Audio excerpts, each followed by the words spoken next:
Hello, welcome to let's start with Abhilasha Yadav. हम discuss कर रहे थे इंटेलिजेंस की थ्योरी।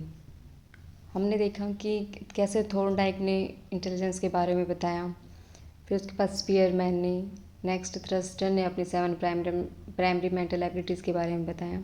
अब हम बात करेंगे गिलफर्ड ने अपना 3D मॉडल बताया। तो गिलफर्ड ने कहा कि ये जो इंटेलिजेंस है ये ना 2 फैक्टर थ्योरी है, ना ही 7 प्राइमरी मेंटल एबिलिटीज़ है। इन्होंने 1967 में बताया कि इंटेलिजेंस जो है वो 3 डायमेंशनल थ्योरी है। ये इसको स्ट्रक्चर ऑफ इंटेलेक्चुअल थ्योरी भी कहा गया। इन्होंने इसमें 180 एलिमेंट्स बताए। जब स्टार्टिंग में थ्योरी दी गई तब इसने 120 एलिमेंट्स बताए, फिर इसमें संशोधन करके 150 आइटम्स किए और एट प्रेजेंट इसमें 180 एलिमेंट्स हैं। गिलफर्ड ने जो 3D मॉडल बताया, इसकी तो 3 डायमेंशंस बताई। उसमें बताया कि एक कंटेंट होता है, एक ऑपरेशंस होता है, एक प्रोडक्ट होता है। कि कैसे हमें कोई इन्फॉर्मेशन मिलती है वो हम कंटेंट में आ जाएगी, उस पर हम कैसे कैसे ऑपरेशंस लगाते हैं और उसके एप्लीकेशंस करते हैं वो ऑपरेशंस में आएगा। और उसके बाद अब जो ऑपरेशन करने के बाद हमें जो फाइनल रिजल्ट मिलता है वो उसका प्रोडक्ट हो गया। तो ये इन्होंने 3D मॉडल बताया था। सबसे पहले बताया कि मेंटल कंटेंट क्या होते हैं। मेंटल कंटेंट यानी जो हमें इंफॉर्मेशन मिलती है वो कैसे मिलती है, तो उसके बारे में बात करते हैं। सबसे पहले ऑडिटरी, जब हम कोई भी चीज़ सुनते हैं उसके थ्रू जो इन्फॉर्मेशन मिलती है। विजुअल हो गया, कोई भी इन्फॉर्मेशन देख कर हम प्राप्त करते हैं। सिमेंटिक, किसी का मतलब निकाल कर। बिहेवियर, हम कोई एक्टिविटी करके इन्फॉर्मेशन प्राप्त करते हैं। सिम्बॉलिक, सिम्बल्स के थ्रू जब हम एक्टिविटी प्राप्त करते हैं। तो ऐसे हमारे मेंटल कंटेंट में इन्फॉर्मेशन ऐड होती चली जाती है। नेक्स्ट हम बात करते हैं मेंटल ऑपरेशंस। जब हमारे पास कंटेंट आ जाता है, कोई इन्फॉर्मेशन आ जाती है, तो हम उस पर ऑपरेशन कौन कौन से अप्लाई करते हैं, कैसे करते हैं। सबसे पहले बात करते हैं कॉग्निशन की, कि हमारे संज्ञान में जो इन्फॉर्मेशन आई है उस पर हम कैसे कोई मतलब ऑपरेशंस करेंगे ताकि वो एक प्रोडक्ट दे सके हमें। उसमें नेक्स्ट आता है मेमोरी रिटेंशन, कि मेमोरी में स्टोरेज कैसे करेंगे। मेमोरी रीडिंग, उसको रीड कर कैसे करेंगे। कन्वर्जेंट, डाइवर्जेंट प्रोडक्शन हो गया। नेक्स्ट इवेलुएशन हो गया। नेक्स्ट हम बात करते हैं मेंटल प्रोडक्ट। जैसे हमारे पास कोई इन्फॉर्मेशन आई, हमने उस पर ऑपरेशंस लगाए और अब हमें फाइनल प्रोडक्ट जो मिला है वो क्या है।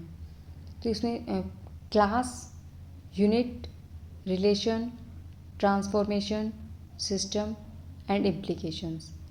हमें उसे क्लास में बांटते हैं, यूनिट में डिवाइड कर देते हैं, उनके बीच क्या एक रिलेशन बना के एसोसिएशन करना, उनको ट्रांसफॉर्म करना, एक सिस्टम के रूप में देखना और उसको कैसे कहीं भी अप्लाई करना है, उसके इम्प्लीकेशंस क्या होगी, इन सब चीज़ों को देखते हैं। ये होगी हमारी गिलफर्ड की 3D थ्योरी, जो स्ट्रक्चर ऑफ इंटेलेक्चुअल थ्योरी है। नेक्स्ट हम बात करेंगे RB कैटल की इंटेलिजेंस की थ्योरी। इन्होंने मेनली 2 तरीके की इंटेलिजेंस बताई, फ्लूइड इंटेलिजेंस और क्रिस्टलाइज्ड इंटेलिजेंस। इन्होंने भी फैक्टर एनालिसिस का यूज़ किया। इन्होंने मेनली नॉन वर्बल मेथड का यूज़ किया, कि जो फ्लूइड इंटेलिजेंस होती है वो नॉन वर्बल होती है और कल्चर फेयर होती है। तो सबसे पहले हम बात करेंगे फ्लूइड इंटेलिजेंस क्या होती है। फ्लूइड इंटेलिजेंस एक बायोलॉजिकल इंटेलिजेंस है, जो हम जब पैदा होते हैं तब हमारे अंदर ये इंटेलिजेंस पाई जाती है। मल्टी थिंकिंग होती है इसमें, हम अनेक तरीक़ों से सोच सकते हैं। कोई भी जब हमारे सामने प्रॉब्लम आती है तो उसके बारे में हम अलग अलग सॉल्यूशन ढूंढते हैं, वो होगी मल्टी थिंकिंग। हमें न्यू थिंकिंग में कैसे कोई एक्ट करना है वो हम फ्लूइड इंटेलिजेंस के थ्रू करते हैं। डाइवर्जेंट थिंकिंग हो गई, अनेकों तरीके से सोचना हो गया इसमें। इनोवेटिव आइडियाज़ आते हैं, नए नए जो हम क्रिएटिविटी करते हैं वो हम सिर्फ फ्लूइड इंटेलिजेंस की वजह से करते हैं। किसी भी नई सिचुएशन में कैसे एक्ट करना है। एब्स्ट्रैक्ट रीजनिंग इसी में लगाते हैं हम, कि कैसे कोई भी चीज़ बगैर मतलब कंक्रीट फॉर्म में देखे हुए उसके बारे में सोचना, उस पर कैसे टेस्ट अप्लाई करेंगे, उससे रिलेटेड जो थिंकिंग होती है वो हम फ्लूइड इंटेलिजेंस के थ्रू ही करते हैं।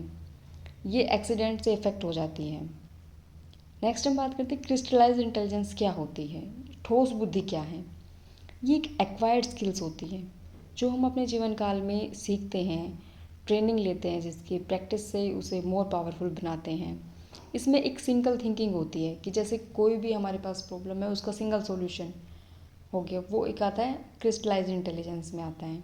कोई भी हैबिट है हमारी, ये एक प्रकार की कन्वर्जेंट इंटेलिजेंस होती है कि हम एनवायरनमेंट में सोशल में कैसे बिहेव कर रहे हैं, पहले हमने कैसे एक्टिविटी की है, हमारे पास्ट एक्सपीरियंस पर बेस्ड होती है। इसमें हम जजमेंट करते हैं, इन्फॉर्मेशन को रिकॉल करते हैं या जीके का यूज़ करते हैं। ये एक तरीके का क्रिस्टलाइज इंटेलिजेंस हो गई।